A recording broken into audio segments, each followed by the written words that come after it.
Seguro que a más de uno le pasa que siente que trabaja más que nunca, pero que el dinero, pues como que cada vez llega a menos. No es una imaginación, para nada.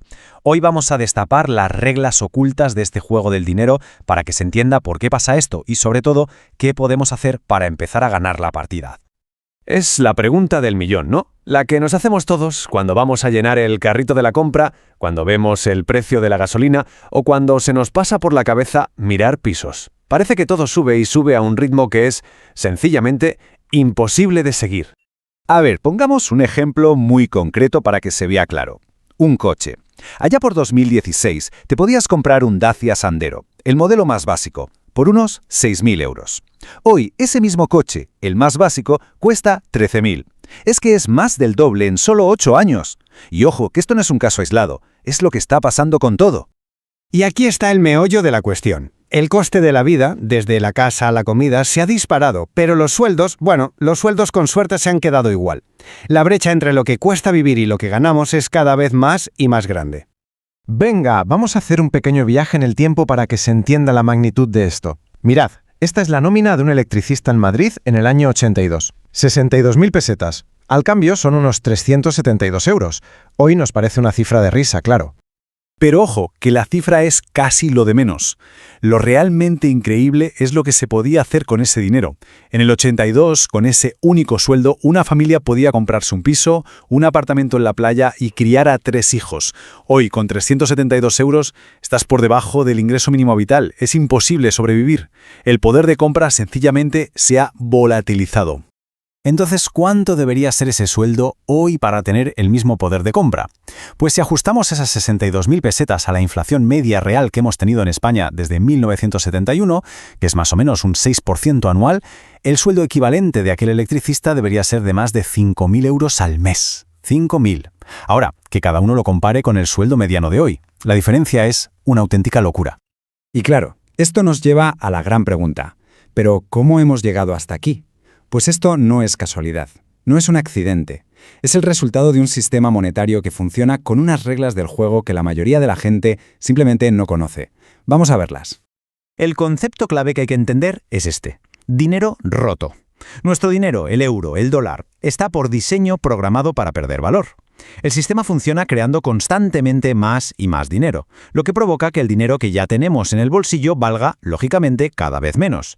Por eso ahorrar guardando dinero en el banco es una batalla perdida de antemano. Y que nadie piense que esto es una teoría rara. Son los datos de la propia Reserva Federal de Estados Unidos, o sea, el Banco Central.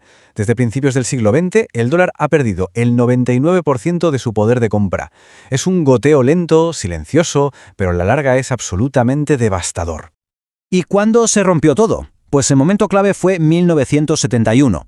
Hasta entonces, el dinero estaba respaldado por algo físico, por oro, pero en ese año se cortó esa conexión. A partir de ahí, los gobiernos tuvieron barra libre para crear dinero de la nada, sin ningún tipo de límite. Y aquí vemos la consecuencia directa. Fijaos en el gráfico. Desde el 71 la cantidad de dinero no ha parado de crecer, pero ¿veis ese salto a partir de 2020? Es una subida vertical. Se ha creado más dinero en estos últimos años que en las décadas anteriores juntas. Una barbaridad. Claro, la pregunta es obvia. Si se está creando todo este dinero a expuertas y está claro que no está llegando a los sueldos, ¿dónde demonios se está yendo? La respuesta a esta pregunta lo cambia absolutamente todo. Todo se puede resumir en una lucha, la del salario contra el capital. El salario es lo que cobramos por nuestro trabajo, por nuestro tiempo. El capital es ser dueño de cosas, de activos, acciones de empresas, pisos, etc. Y sus caminos, como vamos a ver, se han separado por completo. Es que este gráfico es brutal, habla por sí solo. La línea de los salarios, durante décadas, está prácticamente plana. Casi no se mueve. Mientras tanto, la línea del capital, representada aquí por las acciones del S&P 500, se va a la luna. Todo ese dinero nuevo que se crea va directo a los activos, inflando sus precios sin parar. Entonces, la moraleja es muy clara. No se puede ganar en un juego si no se conocen las reglas. Y la regla número 1, la más importante de todas hoy en día, es esta. El sistema no está hecho para recompensar el trabajo, está hecho para recompensar al que posee capital. Quien solo depende de su sueldo se va empobreciendo poco a poco. Quien tiene activos se enriquece. La mejor analogía es el Monopoly. Si te dedicas solo a dar vueltas al tablero para cobrar el sueldo de la casilla de salida, vas a perder. Tarde o temprano te acabarán desplumando pagando alquileres. La única forma de ganar es usar ese sueldo para comprar calles, construir casas y hoteles. Es decir, comprar activos. Entonces, ¿qué hacemos? Pues si estas son las reglas, no queda otra que aprender a jugar. Y eso significa cambiar el chip. Dejar de pensar únicamente en ahorrar el dinero que nos sobra y empezar a pensar en cómo transformar ese dinero en activos, en cosas que crezcan de valor. Vamos a ponerle números para que se entienda perfectamente. Imaginemos que alguien aparta 300 euros al mes durante 20 años. En total, ha ahorrado 72.000 euros. Pero por culpa de la inflación, el poder de compra real de ese dinero será mucho menor, unos 58.000 euros. Ha perdido dinero. Ahora, ¿qué pasa si en lugar de ahorrar, invierte esos mismos 300 euros al mes con una rentabilidad media del 7%? Pues que después de 20 años tendría casi 158.000 euros. La diferencia entre una decisión y otra es de 100.000 euros. 100.000. Es que es la noche y el día, simplemente por entender cómo funciona el juego y actuar en consecuencia. Es la diferencia entre ir perdiendo poder adquisitivo año tras año o ir construyendo un patrimonio. Y por si fuera poco, aquí es donde empieza la verdadera magia, el interés compuesto. Imagina que después de esos 20 años dejas esos 158.000 euros invertidos, pero ya no aportas nada más, ni un euro. Pues solo 10 años después, sin hacer nada, ese patrimonio se habría duplicado hasta superar los 310.000 euros. El dinero empieza a trabajar por sí solo. Vale, y cuando hablamos de activos, ¿de qué estamos hablando exactamente?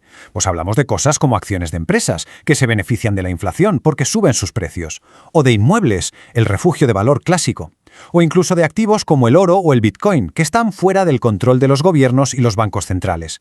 Son básicamente el escudo que nos protege de la devaluación del dinero. Así que, al final, todo se reduce a una pregunta, ahora que se conocen las reglas del juego.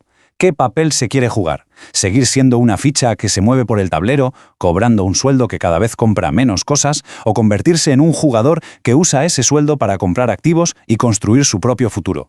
La decisión está en manos de cada uno.